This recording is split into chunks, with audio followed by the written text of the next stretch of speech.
5ই আগস্টের যে আন্দোলনের নেতৃত্ব দানকারী একজন নেতা সমন্বয়ক হান্নান মাসুদ, উনি একজন মাননীয় সংসদ সদস্য। তো উনি নোয়াখালী 6 আসনের সংসদ সদস্য। উনি খুব আলোচিত এবং সমালোচিত, অনেকে তাকে বন্দর মাসুদ হিসেবেও চিনে। তো আমরা আসলে যে কারণে এসেছি, ওনার এলাকারই একজন ব্যক্তি ক্ষুব্ধ হয়ে বা ওনার যে সংসদ সদস্যের যে প্রার্থিতা সেটা চ্যালেঞ্জ করে একটি রিট দাখিল করেছে উচ্চ আদালতে। রিটি আজকেও কার্যতালিকা আছে অ্যানেক্স মেইন 20 নম্বর কোর্টে, মাননীয় বিচারপতি রাজিক আল জলিল মহোদয়ের দ্বৈত বেঞ্চে আছে।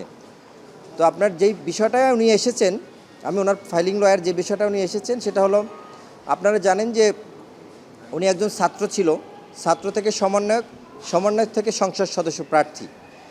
তো উনি যখন সংসদ সদস্য প্রার্থী, ওনার যে হলফনামাটা দাখিল করে প্রার্থিতার সময়, সেই হলফনামা উনি অনেক গরমিল আছে।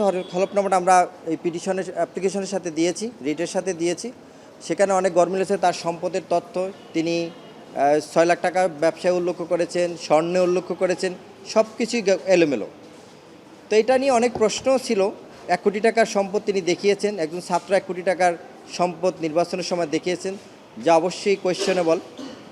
আর পরবর্তীতে এই বিষয়টা নিয়েই ওনার যে হলফনামার যে তথ্য, উনি 1 কোটি টাকা হলফনামায় দেখিয়েছেন, সেই তথ্যটা উনি নিজেই স্বীকার করেছেন যে এটা দেখানোর জন্য দেখিয়েছি।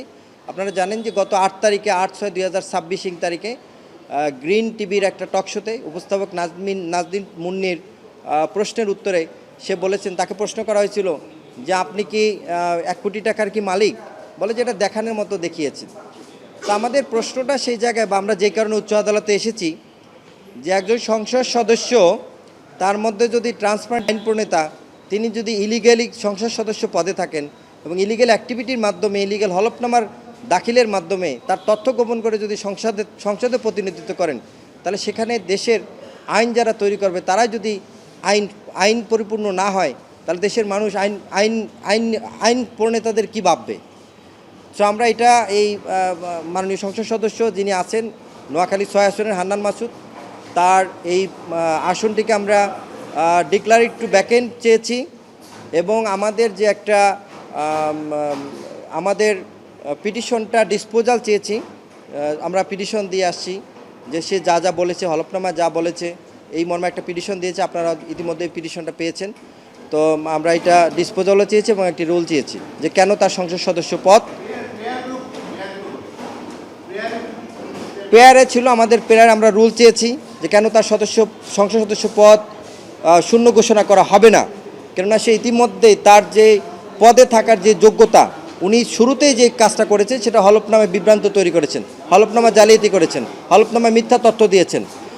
তার যদি 1 কোটি টাকার প্রপার্টি না থাকে, সে কেন দিয়েছেন সে নিজেই স্বীকার করলো। আবার সে কোথা থেকে 1 কোটি টাকার প্রপার্টি তার আসলো, এটা একটা তদন্তের বিষয়, ইনভেস্টিগেশন হতে পারে। পরবর্তীতে আমরা চাইতেই পারি, আমরা সেটাও চেয়েছি, সেই মর্মে একটা রুল চেয়েছি। এবং আমরা ডিরেকশন চেয়েছি টু ডিক্লেয়ার দ্য ভ্যাকেন্ট। এই আসনটাকে শূন্য ঘোষণার জন্য আমরা একটা ডিক্লারেশন চেয়েছি।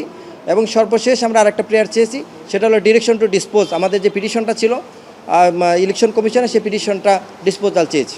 আমরা যখন জানতে পেরেছি, আমরা আগে কেন আসি নাই সে প্রশ্ন আপনি করেছেন। আগে এই কারণেই আমরা আসতে পারিনি, কারণ আগে আমরা তার তথ্যটা, আমরা নাগরিক হিসেবে, আমার যে পিটিশনার, সে অত তথ্য নাও জানতে পারে। সে যখন জানতে পারছে, সে নিজেই স্বীকারোক্তি দিয়েছেন যে এই যে এটা আপনার যে তার 1 কোটি টাকা, সেটা তার দেখানোর জন্য দেখিয়েছেন। তখন এটা নিয়ে যখন আলোচনা সমালোচনা, সে তখন তার হলফনামা বের করেছে।